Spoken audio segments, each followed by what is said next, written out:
looking what Dr. Blanton, Smiley Blanton, who is a colleague of Dr. Norman Vincent Peale, what he said about fear. He said, fear is the most subtle and destructive of all human diseases. Ladies and gentlemen, fear kills dreams. Fear kills hope. Fear put people in the hospital. Fear can aid you. Fear, ladies and gentlemen, can hold you back from doing something that you know within yourself that you're capable of doing, but it will paralyze you. And it seemed like you're in a hypnotic spell. And I ask you a question, what is the benefit? What's the benefit of allowing fear to hold you back? What's the benefit of giving up on yourself, of not stepping out on life and taking life on? What is the benefit for you? What's the plus in that? It's one of the things I had to ask myself. So I didn't want to make any mistakes. I wanted everybody to like me. I wanted to be perfect the first time I did something. It's not going to happen. You're going to make some mistakes. You're going to hurt some folks' feelings. You're going to create some enemies whenever you decide that you want to begin to take life on. You've got to ask yourself, how long am I going to allow this to hold me back?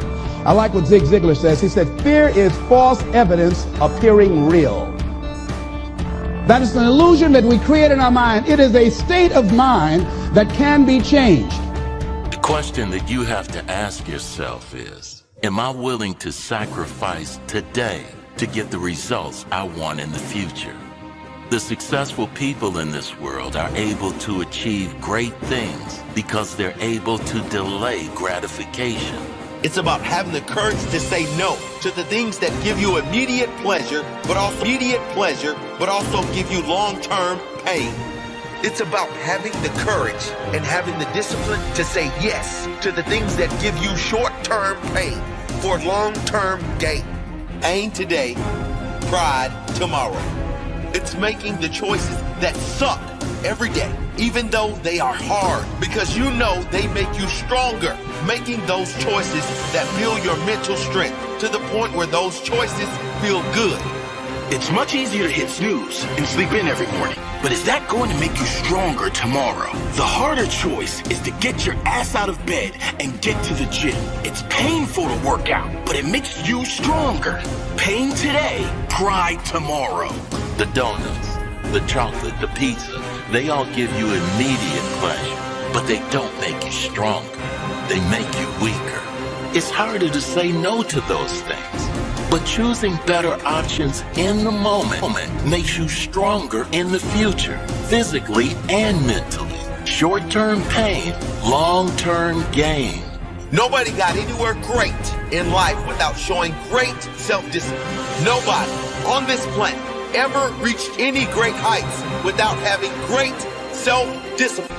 If you aren't willing to sacrifice today for a better tomorrow, you'll never have that pride tomorrow. Self-discipline is self-pride. There's no better feeling than knowing you created your own self. There's no better feeling than looking in the mirror and saying, I built this. I created this. I sacrificed for this. I worked for this. And I am proud of this. Being proud of the work you put in, being proud of the person you've become, that is special. But you can only experience that if you have that self-discipline. You can only experience that if you have the courage to say no to all those toxic things. Those things that fill a void now, but create a deep hole later. Listen to me, man. You have a great life in front of you. But your great life is in front of you. It's not behind you. What you did back there ain't got nothing to do with what God got for you. What you did back there was learn the lessons to get you to where you are at this particular moment right here. But what God got for you, do you know, man, that you can actually mess your life completely up? You can jack it all the way up and you can turn around and get it right. Do you understand that? Do you understand that you could have had a baby out of wedlock and still be all right? Do you know that you can be divorced multiple times and still be okay? Do you understand that you cannot have a degree and still be just fine? You wanna know how I know? Because I'm telling you what I know. I lost everything twice. I don't know if you've ever lost everything before, but I've been bottomed out twice. I done seen rock bottom 2 times. I've been through some walls up in here, man. I'm just trying to tell you, man, God is really with you. You ain't gotta believe me. You ain't gotta believe me. But keep doing it without God. Let me know how it worked for you. Matter of fact, write a book on how to make it without God. Because I wanna read it. I wanna read the first page. And then I wanna read the last page, because there ain't gonna be but 2. You can jack your life all the way up. God is in the forgiving business. You can make all the mistakes you want to make or think you shouldn't make. God is in the get it together business. If you got dreams and visions, I got news for you. I got news for you. God is in the make your dream come true business. He did it for me. How he won't do it for you? A lot of y'all better than me. I'm just gonna flat out tell you. Most of y'all ain't done what I had to do to get to where I am today. You just ain't had to do this type of dirt. You ain't been homeless, so what you ain't got to scrap like me. Most of y'all didn't come, you're not old as me. I've overcome it all because I have a relationship with him. And you can listen to me and tell that I'm not a perfect person. I am not a perfect Christian. I have my flaws. I am a flawed human being, but guess what? You are too. You ain't got it all together. I dare you to say you do. I make a lot of money, man, but guess what? I ain't got it all together. I'm hurting. I'm hurting, man. Everybody tripping through something. Everybody, I don't care who you are, you're going through something. But if you got God, you can make it. I'm just telling you this little piece of information. I don't see most of y'all most of the time, so you why Steve talking like this stuff? I'm just trying to put you on game, because let me tell you, all y'all want to be successful.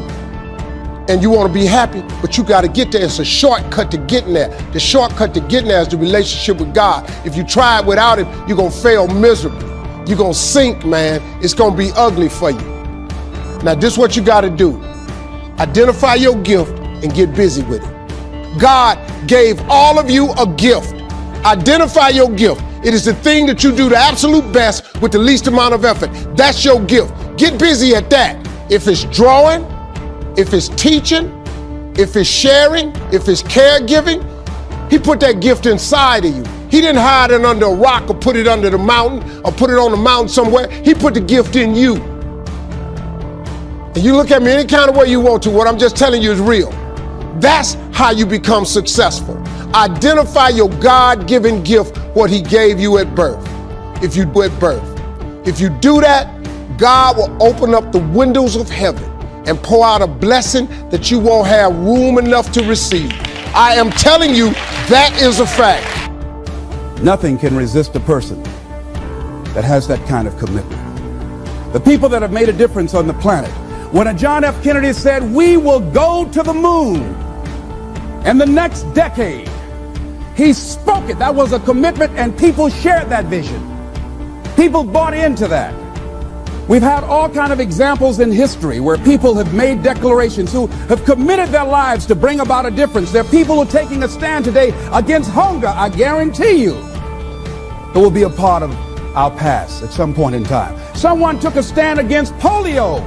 It no longer plagues us as it once did, because someone said, it is my commitment to eradicate it from the face of the earth. Someone made the commitment.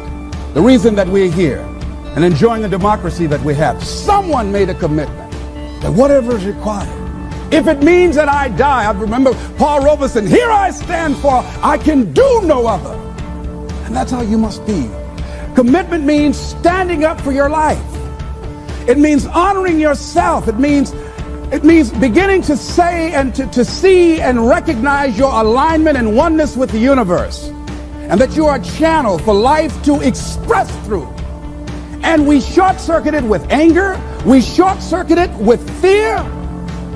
We short-circuit it with envy. We short-circuit it by being lazy or apathetic or giving up easily. Why? We say, oh, it's too hard, it's too hard. We don't challenge our spirit. Ladies and gentlemen, there's nothing as powerful as the human spirit. You can't destroy it. You can pervert it, but you can't destroy. I was reading Man's Search for Meaning. What a powerful book. I'm reading it now for the 7th time. And he gives so many graphic examples of the power of the human spirit. And so what are some of the things that can fortify us and give us the kind of inner strength that will allow us to forward ourselves into the future by manifesting our commitments? Number one, commitment means in some cases going back to school, getting some training, sitting up in classes with people younger than you, putting yourself in a position where you don't know and that is awkward and uncomfortable, but because of your commitment to develop yourself or to go back to school to get a high school diploma or to get a college degree, that it doesn't matter, feeling dumb and saying, what am I doing?